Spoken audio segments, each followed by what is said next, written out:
छोटी सी कहानी है, आप समझेंगे तो जीवन को बदलने में सहायता मिलेगी।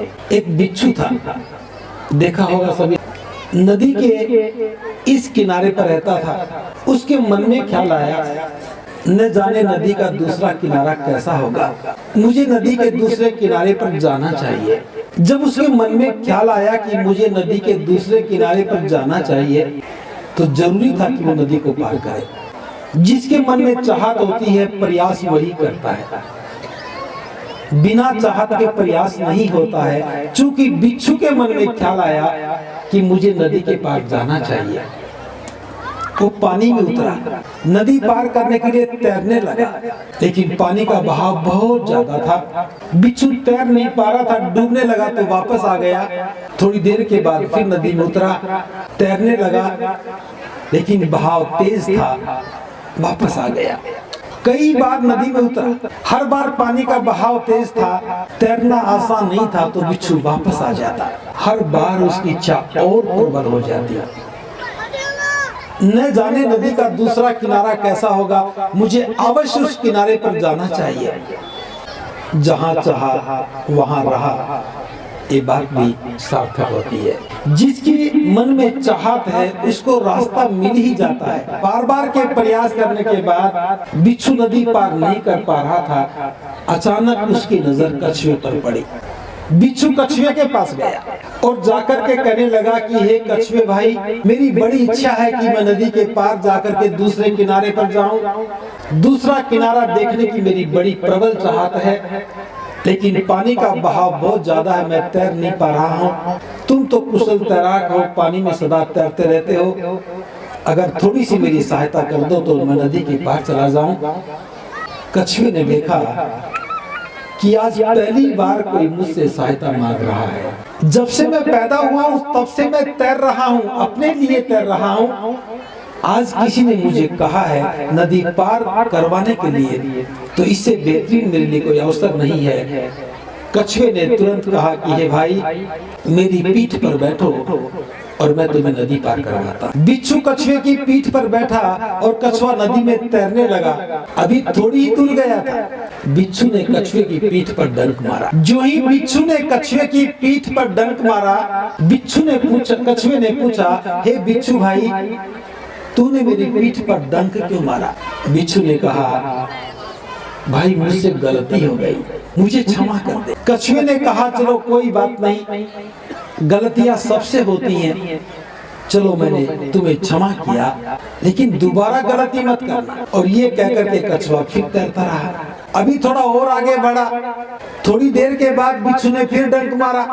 बिच्छू ने फिर डंक मारा तो कछुए ने पूछा कि हे भाई, तूने मुझे दोबारा डंक क्यों मारा? बिच्छू ने कहा कि भाई मैं भूल गया था, मुझसे भूल हो गई, इस बार भी माफ कर दो।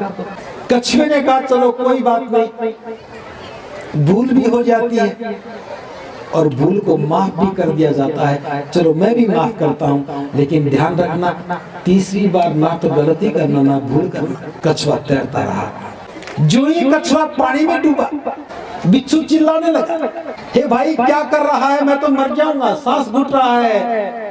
पानी से तैरने के लिए, डूबने से बचने के लिए तो मैंने तेरा सहारा लिया था और तू ही मुझे डुबो रहा है। कछुआ कहता कि भाई मैं क्या करूं, तू भी स्वभाव से मजबूर था, डंक पर डंक लगे जा रहा था, और स्वभाव से मैं भी मजबूर हूँ, मेरा भी स्वभाव डूब जाने का है, इसलिए मैं भी क्या करूं, मामला स्वभाव का है।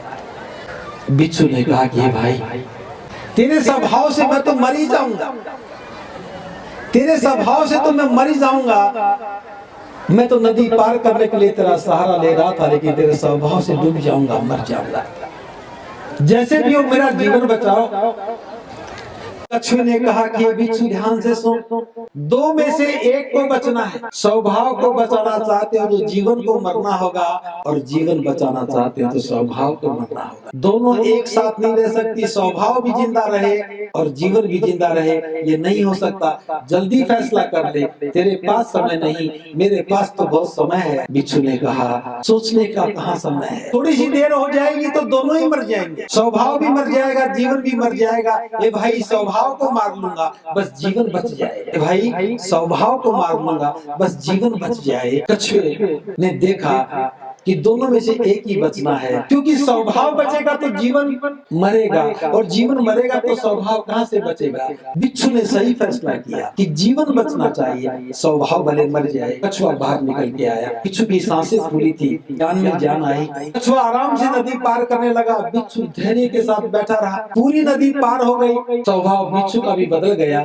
जो ही नदी पार हुई, बिच्छू नीचे उतरा, अपनी मंजिल पर चला गया और कछुआ वापस पानी में लौट। प्रबुद्ध उपासक उपासिकाओं, मैंने आज की अपनी बातों की शुरुआत इस कहानी से की है। इस कहानी से मैंने इसलिए की है, हम लोग जीवन बचाने की बात कर रहे हैं लेकिन स्वभाव नहीं बदल रहे। हम जीवन बचाने की बात तो कर रहे हैं, स्वभाव नहीं बदल रहे हैं। और मैं कहता हूँ, स्वभाव बदल जाए तो जीवन अपने आप ही ना बच जाए। स्वभाव बदल जाए तो जीवन बच जाए। ये आज मैं महिला सम्मेलन के संदर्भ में बात कर रहा हूँ। महिलाओं की गुलामी उसका स्वभाव है, महिलाओं की गुलामी उसका स्वभाव है, और स्वभाव के कारण डूबती भी रहती है, स्वभाव के कारण वो मरती भी रहती है, स्वभाव के कारण वो पिटती भी रहती है, स्वभाव के कारण वो गुलामी का जीवन भी जीती है। जीवन जीने की चाहत अगर हमारे अंदर हो जाए, श्रेष्ठ जीवन जीने का भाव हमारे अंदर हो जाए, उसके लिए जरूरी है कि हमें स्वभाव बदलना होगा।